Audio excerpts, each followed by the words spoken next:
Et salut à tous, c'est Sun Silver de la chaîne Silvercam Studio et je vous propose de se retrouver aujourd'hui pour une vidéo sur Pokémon Showdown. Comme premier combat, je voulais vous montrer un combat donc Slurpuff, un sweep Slurpuff, et comme second combat, un combat où l'importance du placer les pièges de roc et les picots a fait que j'ai pu gagner le combat.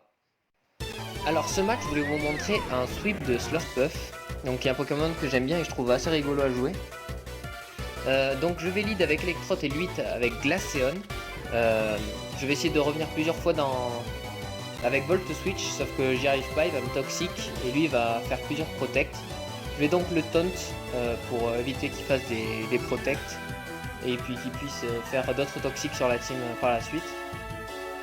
Je vais réussir à faire mon Volt Switch et revenir. Et là je vais envoyer mon escadrille. Pardon. Avec donc de type acier, je vais pouvoir lui faire d'énormes dégâts avec tête de fer. Je vais d'abord commencer par placer une Danse Lame. Et voyant qu'il ne me fait pas énormément de dégâts, voilà, je savais qu'ils n'allaient pas faire grand chose.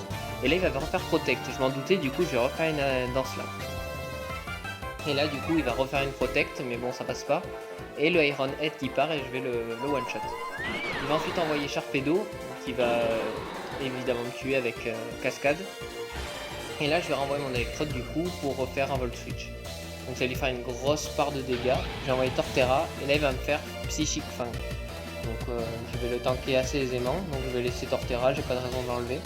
Et je vais faire Woodhammer qui va m'enlever quelques points de vie, mais rien de très important vu la vie qui restait au Sharpedo. Il va envoyer Mimikyu et là je me dis bon, il faut à tout prix que je lui casse son déguisement, donc je vais faire Earthquake. Et lui il va faire une Danse Lame. Direct après il va essayer de le Playground et je vais tanker avec 3 points de vie, donc Woodhammer et je le one shot. Mon Torterra va mourir dans la bataille. Il va envoyer ensuite Sylveon et c'est là que je vais donc envoyer Slurpuff et faire Cogno Bidon. Il faut savoir que quand Slurpuff utilise Cogno Bidon, donc il va perdre la moitié de sa vie et va manger sa baie, donc une baie citrus, une baie donc qui va redonner pas mal de points de vie. Et dès qu'il a un talent, ce Pokémon qui dès que l'objet qu'il porte est perdu, il va doubler sa vitesse. Donc je vais dépasser tous les Pokémon et faire un sweep avec retour et playground. Pour ce second combat, je voulais vous montrer l'importance qu'il y a de setup le terrain, donc de pouvoir réussir à placer ses picots et les pièges de roc. Vous allez voir que dans ce combat, ça a été vraiment la clé de la victoire. Et c'est vraiment ça qui a permis le dénouement du combat. Donc pour commencer, je vais lead avec Mediana et lui avec un Hypnomade. Donc direct le crunch qui va le one shot et augmenter mon attaque de 1,5. Il va envoyer Soak du type combat. Et là je me dis bon vas-y on va mettre un type spectre glace. Donc comme ça l'attaque combat va pas passer. Et c'est là que je vais commencer à setup, vu que je sais qu'il peut rien faire, c'est là que je vais commencer à setup les picots. Et là du coup, comme il m'envoie un Volcanion, je sais que je peux rien faire, donc je vais laisser mourir mon Mediana. Je vais mettre ensuite Jirachi. Et lui il va switch sur Cofagrigus. Et je vais le toxique. Et mettre les pièges de roc. Alors lui il va Trick Room, j'ai pas trop compris pourquoi, sachant que j'ai une team qui est plus lente que la sienne, mais pourquoi pas. Il va me ballon, il va me faire énormément de dégâts. Mais avec le full restore, je me dis bon il m'a fait 52%, je suis censé pouvoir tanker. Eh ben non, il fait un critique. Donc il m'envoie mon Pokémon à la mort, et là je me dis bon, c'est le moment de me setup.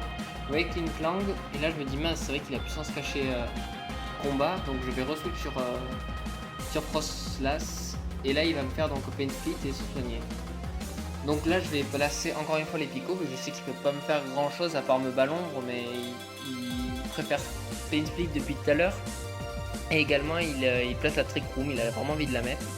Il va continuer de Pain Split pour survivre, mais avec le poison donc il va mourir. Et là je vais le taunt pour au cas où que mon Pokémon meurt avant le sien, il me brûle pas mes autres Pokémon. Mais bon ça va pas jouer vu que le poison va tuer. Et là je me dis bon, il a envoyé son Volcanion, j'ai envoyé Ribombi, donc je me dis bon vas-y là je vais l'enlever parce que je peux rien faire. Et je vais lui enlever quand même la moitié de sa vie avec les pièges de roc plus Pico.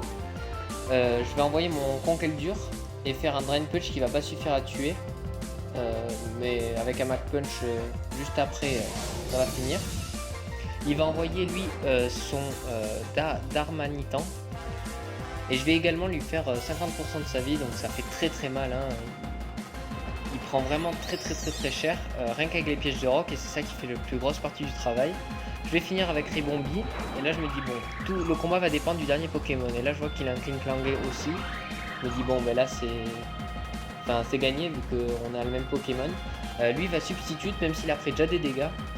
Et moi je vais Shift Gear pour m'augmenter mon attaque et lui va faire la même. Là je me dis bon il faut que je casse le clone de suite, donc je vais le Gear Grind de suite.